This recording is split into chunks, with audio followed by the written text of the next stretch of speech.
Rinku and welcome to let's study. Hopefully आप सभी ठीक होंगे।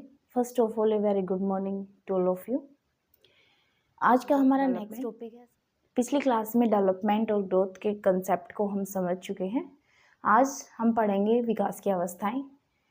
चाइल्ड डेवलपमेंट है तो हम बच्चे को 18 ईयर्स तक की अवस्थाएं रीड करेंगे, उससे आगे की अवस्थाएं आपके एग्जाम पॉइंट व्यू से इम्पोर्टेंट नहीं है। फर्स्ट स्टेज है हमारी 18 ईयर्स तक, हमारी टोटल स्टेज होती हैं 5। फर्स्ट स्टेज है प्री नेटल स्टेज, प्रसवपूर्ण अवस्था। सेकंड है इन्फेंसी, शैशवावस्था। थर्ड है अर्ली चाइल्डहुड, पूर्व बाल्यावस्था। फोर्थ है लेटर चाइल्डहुड, उत्तर बाल्यावस्था। और फिफ्थ जो स्टेज है हमारी एडोलेसेंस, किशोरावस्था। फर्स्ट स्टेज का जो टाइम पीरियड है वो है 9 मंथ 10 डेज। कंसेप्शन पीरियड बोला जाता है प्रीनेटल स्टेज, प्रसवपूर्ण अवस्था। जब बच्चा गर्भ में जन्म लेना स्टार्ट करता है और जब बच्चा गर्भ से निकलता है उसका जो टाइम पीरियड है, जो माँ के गर्भ में है, जब तक माँ के पेट में है तब तक उसका जो टाइम पीरियड है वो है हमारा 280 डेज का। 9 मंथ 10 डेज, 9 मंथ या फिर 40 वीक।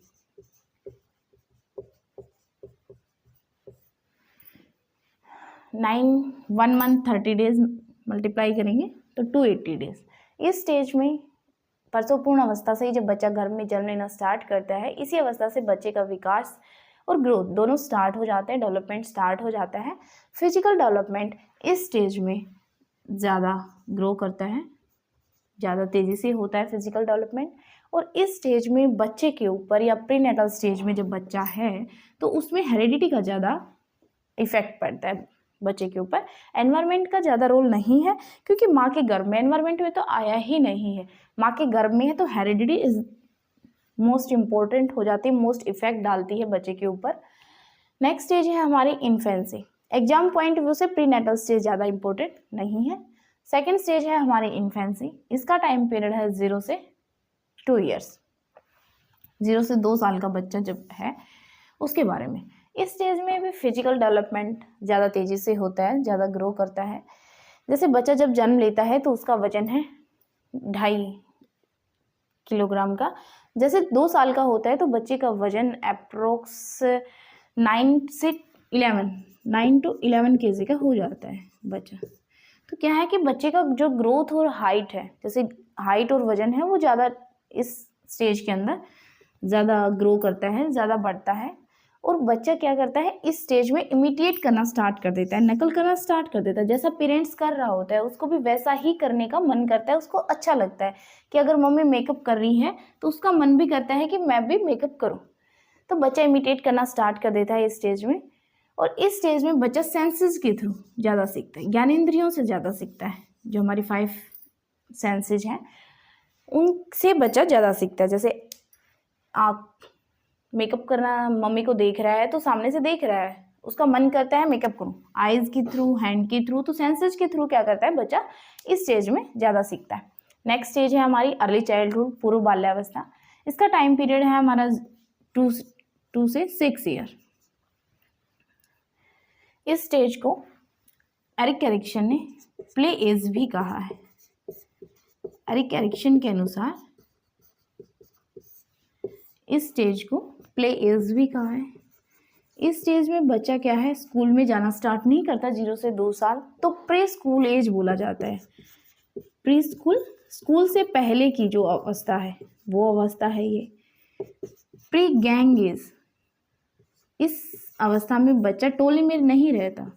प्री गैंग एज, ये टोली बनने से पहले की अवस्था है, स्कूल में जाने से पहले की अवस्था है। प्ले एज है, बच्चा खेलता रहता है ज़्यादा।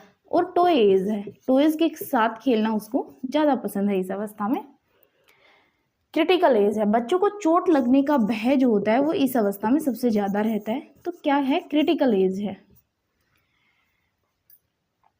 और इस स्टेज में एनिमिज्म, एनिमिज्म का मतलब है सजीववाद, कि बच्चा जो है निर्जीव वस्तुओं में भी सोचता है कि जान है, सजीववाद। जैसे कोई उसके पास गुड्डा है तो क्या करेगा, उस अगर खुद खाना खा रहा है तो उसको भी खाना खिलाने की कोशिश करता है, समझता है कि वो भी खाना खाएगा।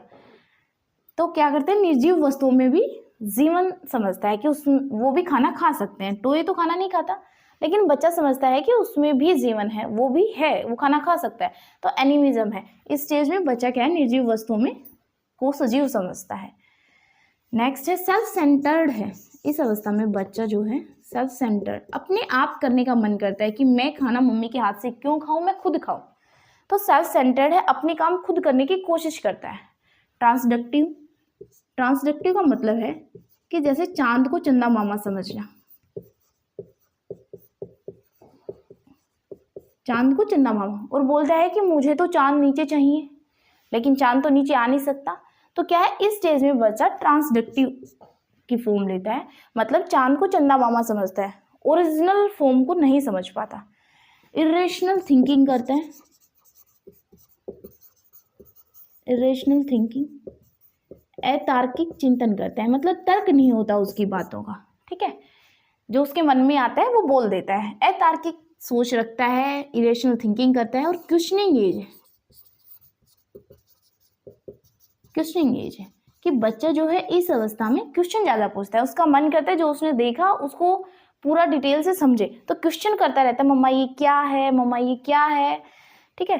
तो फिर से पढ़ते हैं इसको। प्री स्कूल एज कि स्कूल में जाने से पहले की अवस्था है, पूर्व बाल्यावस्था। गैंग एज 2 से 6 साल का बच्चा टोली में रहना पसंद नहीं करता, तो उससे पहले, टोली बनने से पहले की अवस्था है। अर्ली चाइल्डहुड, टॉय एज, बच्चा इस स्टेज में क्या है, खिलौनों से खेलना स्टार्ट करता है, तो इसलिए क्या है, टॉय एज है। क्रिटिकल एज है कि इस एज के अंदर बच्चे को चोट लगने का जो डर है, भय है, चोट ज़्यादा लगती है, तो क्या है, क्रिटिकल एज है। सेल्फ सेंटर्ड, इस अवस्था में बच्चा अपने काम खुद करना स्टार्ट कर देता है कि मम्मा मैं खुद खाना खाऊं, मैं आपसे नहीं खाऊं, आप ही खाऊं, तो मैं खाऊं, तो सेल्फ सेंटर्ड हो जाता है इस अवस्था में बच्चा। इरेशनल थिंकिंग करता है, अतार्किक चिंतन करता है, उसके जो भी बात कह रहा है, लॉजिक जो बातें कह रहा है उसमें कोई लॉजिक नहीं होता, कोई तर्क नहीं होता, जो उसके मन में आता है वो कह देता है। क्वेश्चनिंग एज है, इस अवस्था में बच्चा ज़्यादा क्वेश्चन करता है, जो उसने देखा उससे पूछता है मम्मा ये क्या है। एनिमिज्म है इस अवस्था में। एनिमिज्म का मतलब है सजीववाद, कि निर्जीव वस्तुओं में भी जीवन समझता है, सजीव समझता है उनको। जैसे कोई गुड्डा है उसके पास, तो अगर खुद खाना खा रहा है तो पहले बोलेगा इसको भी खिलाऊं, ठीक है, तो निर्जीव वस्तुओं को भी सजीव समझता है। ट्रांसडक्टिव है, ट्रांसडक्टिव का मतलब है कि चांद को चंदा मामा समझना, ठीक है, कि इरेशनल थिंकिंग करता है, उसको लॉजिक ही नहीं पता कि चांद तो ऊपर है, लेकिन फिर भी उसको चंदा मामा कह रहे हैं। एक है कि इस अवस्था में हमारा जो लैंग्वेज डेवलपमेंट है, लैंग्वेज और सोशल जो डेवलपमेंट है, सोशल डेवलपमेंट क्या होता है, हमारा फास्टेस्ट पीरियड होता है, फास्टेस्ट पीरियड है हमारा लैंग्वेज डेवलपमेंट के लिए। और सोशल जो सामाजिक, समाज में जब बच्चा जाना स्टार्ट करता है तो उसके लिए भी क्या है, फास्टेस्ट पीरियड है, और इसके लिए फास्टेस्ट पीरियड है लैंग्वेज डेवलपमेंट के। सेंसिटिव पीरियड भी है लैंग्वेज डेवलपमेंट के लिए, कि जैसा हम बच्चा सीखता है भाषा, जैसे घर में उसके यूज कर रहे हैं तो वैसा ही वो बच्चा सीखता है। तो फास्टेस्ट और सेंसिटिव पीरियड है लैंग्वेज डेवलपमेंट के लिए, fastest and sensitive period of language development के लिए। नेक्स्ट स्टेज है हमारी लेटर चाइल्डहुड, उत्तर बाल्यावस्था, जिसका टाइम पीरियड है 6 to 12 ईयर्स। उत्तर बाल्यावस्था की इस अवस्था में बच्चा 6 साल का बच्चा जो है स्कूल में जाना स्टार्ट करता है, इसलिए क्या है, हमारी स्कूल एज है।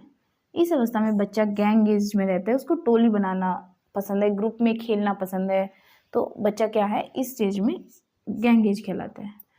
गैंग में रहना स्टार्ट करता है, टोली में रहना पसंद करता है, स्कूल में जाना स्टार्ट करता है, इसलिए क्या है, स्कूल एज है। रूसो ने इस अवस्था को, रोस ने इस अवस्था को शूडो मेजोरिटी का काल कहा है, मतलब क्या है, मिथ्या परिपक्वता का काल है, मिथ्या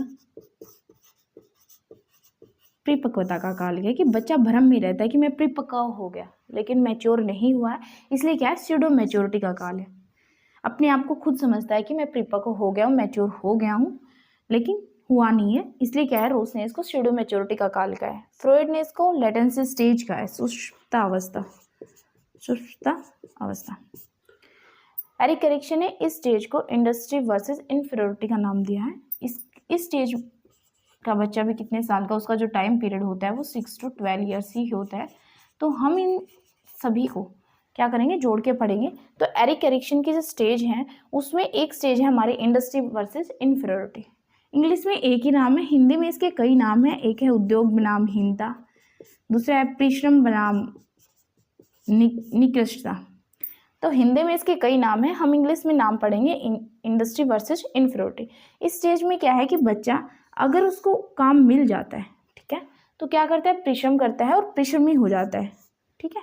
और अगर उसको काम नहीं मिलता और वो मेहनत नहीं करता तो हीन भावना महसूस करता है, हीन भावना महसूस करता है। इसलिए इस स्टेज को एरिक एरिक्सन ने उद्योग बनाम हीनता का काल किया है, परिश्रम बनाम निकृष्टता का काल किया है, या फिर इंग्लिश में इंडस्ट्री वर्सेस इन्फीरियरिटी का काल किया है। लेटर चाइल्डहुड में बच्चा क्या करता है, क्रिएटिविटी आ जाती है बच्चे के अंदर कि उसको कोई टॉयज दिया है आपने तो उसको पूरा खोल के देखता है, उसका पूरा एक्सपेरिमेंट कर देता है। तो क्रिएटिविटी क्या है, इस अवस्था में बच्चे के अंदर स्टार्ट हो जाती है। ट्रबलसम एज, ट्रबलसम रिलेशन बनाता है बच्चा, वो लॉन्ग लास्टिंग रिलेशनशिप बनाता है, लंबे समय तक चलाता है। जो भी फ्रेंड सर्कल अपना बनाता है तो उसको लंबे समय तक वस्तुओं से ज़्यादा अच्छे से सीखता है। कंक्रीट का मतलब है जिनको हम टच फील कर सके, मूर्त, या तो मूर्त वस्तुएं या मूर्त जो भी अनुभव हैं जिनको हम टच फील कर सकते हैं, इस अवस्था में बच्चा इन चीज़ों से ज़्यादा सीखता है। जैसे आप उसको सिखा रहे हो कुछ भी तो पहले उसको दिखा दो, बेटा ये एप्पल है, तो उसको जल्दी सीख लेगा। और आप बताते रहोगे एप्पल एप्पल एप्पल तो नहीं समझ पाएंगे। आप उसको दिखाओ, टच फील कराओ, उसके बाद बच्चा इस अवस्था में ज़्यादा जल्दी से सीखता है। हमारी 5th स्टेज है एडोलेसेंस, किशोरावस्था। इसका जो टाइम पीरियड है वो है 12 to 18 ईयर्स। 12 से 18 साल के बच्चे के बारे में इसमें रीड करेंगे हम। एडोलेसेंस हमारे लैटिन शब्द एडोलोसियर से लिया गया है, जिसका मतलब है कि परिपक्वता की ओर बढ़ना, मैच्योरिटी की ओर बढ़ना, परिपक्वता की ओर बढ़ना। एडोलेसेंस लैटिन शब्द एडोलोसियर से लिया गया है, जिसका मतलब है, अर्थ है कि परिपक्वता की ओर बढ़ना। इस अवस्था में लेटर चाइल्डहुड में मिथ्या परिपक्वता का काल है कि बच्चा अपने आप को समझता है कि मैं परिपक्व हो गया हूँ, लेकिन हुआ नहीं। इस अवस्था में परिपक्वता की ओर बढ़ना स्टार्ट करता है, परिपक्वता की ओर बढ़ता है। स्टैनले होल ने इस अवस्था को तनाव व तूफान का काल कहा है, तनाव व तूफान का काल कहा है। क्यों कहा है, क्योंकि इस अवस्था में एकदम से जल्दी जल्दी परिवर्तन आते हैं बच्चे में, तो इसलिए उसको तनाव और तूफान का काल कहा है। W.S. किलपैट्रिक ने इसको सबसे कठिन काल कहा है, जीवन का सबसे कठिन काल। तनाव और तूफान का काल स्टैनले होल ने कहा है। और एरिक एरिक्सन के अनुसार किशोरावस्था में बच्चा आइडेंटिटी क्राइसिस के स्टेज का है। पहचान संकट का मतलब है वो अपने आप को पहचानने की कोशिश करता है कि मैं हूँ कौन, मेरी आइडेंटिटी क्या, अपनी आइडेंटिटी को ढूंढने की कोशिश करता है इस स्टेज में। एडोलेसेंस में बच्चा क्या है, डे ड्रीमिंग करता है, मतलब दिन में सपन देखता है कि मैं ये कर दूंगा, मैं ये कर दूंगा। जो ऐसे सपन बच्चे के अंदर आते हैं, ऐसी क्यूरियोसिटी स्टेज में आती है, वो किशोरावस्था में आती है, डे ड्रीमिंग आती है, दिन में सपन देखना स्टार्ट करता है। और एक ट्रांजिशनल पीरियड है, ट्रांजिशनल पीरियड परिवर्तन का काल है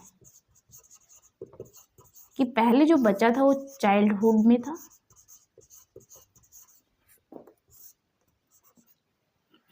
चाइल्डहुड बाल्यावस्था में था, फिर बच्चे ने एकदम से परिवर्तन किया किशोरावस्था में, तो ट्रांजिशनल पीरियड है।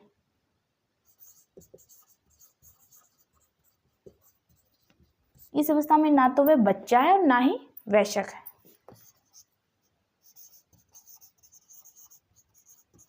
ना तो बच्चा है ना ही वयस्क है, मतलब ट्रांजिशनल है, एकदम से परिवर्तन आता है उसके स्टेज में। ट्रांजिशनल पीरियड कहलाता है, डे ड्रीमिंग कहलाता है। और हीरो वर्शिप है, हीरो वर्शिप का मतलब है, हीरो वर्शिप कि किसी को, हीरो वर्शिप किसी एक को हीरो मानते हैं और उसी के अकॉर्डिंग, उसी के जैसे किसी को देखा और वैसा ही बनने की कोशिश करता है, तो हीरो वर्शिप है, उसकी पूजा करता है। नेक्स्ट है हमारा, इसके अंदर, इस स्टेज के अंदर हमारी आती है प्यूबर्टी। प्यूबर्टी का जो टाइम पीरियड है ये लड़कों और लड़कियों दोनों में क्या है, अलग अलग है। लड़कों के अनुसार जो प्यूबर्टी है वो 12 से 13 साल के बीच में है, और लड़कियों के अंदर प्यूबर्टी का टाइम पीरियड है 10 से 11। लड़कियों में जो प्यूबर्टी है वैशंदी, प्यूबर्टी को हिंदी में हम बोलते हैं वैशंदी।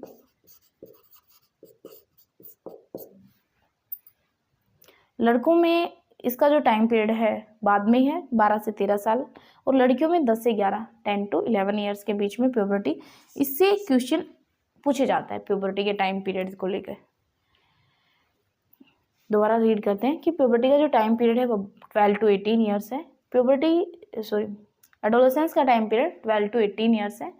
एडोलेसियर शब्द से लिया गया है, जिसका मतलब है परिपक्वता की ओर बढ़ना, मैच्योरिटी की ओर बढ़ना। स्टैनले हॉल ने इस अवस्था को तनाव और तूफान का काल कहा है, क्योंकि इस अवस्था में जल्दी जल्दी परिवर्तन आते हैं बच्चे के अंदर, ठीक है, तो इसको तनाव और तूफान का काल कहा है। W.H. किलपैट्रिक ने इसको कठिन काल कहा है, जीवन का सबसे कठिन काल यही है, किशोरावस्था। एरिक एरिक्सन कहता है आइडेंटिटी क्राइसिस स्टेज में कि मैं कौन हूँ, इस बात की पहचान बच्चा करता है, कि अपनी आइडेंटिटी ढूंढता है।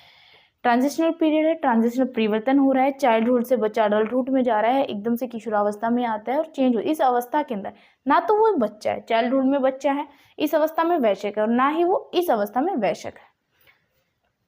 इस अवस्था में बच्चा डे ड्रीमिंग करता है, दिन में सपन देखना स्टार्ट करता है, हीरो वर्शिप है, हीरो की पूजा करता है। और एक है इस अवस्था में स्प्रिंग सीजन बोला जाता है, इस अवस्था को स्प्रिंग सीजन। स्प्रिंग सीजन का मतलब है कि इस अवस्था में बच्चे के अंदर एनर्जी ज़्यादा होती है, ठीक है, एनर्जी ज़्यादा होने के कारण इस अवस्था को क्या बोला जाता है, स्प्रिंग सीजन। इस अवस्था में बच्चा अमूर्त चिंतन करने लग जाता है, अमूर्त चिंतन करना स्टार्ट कर देता है।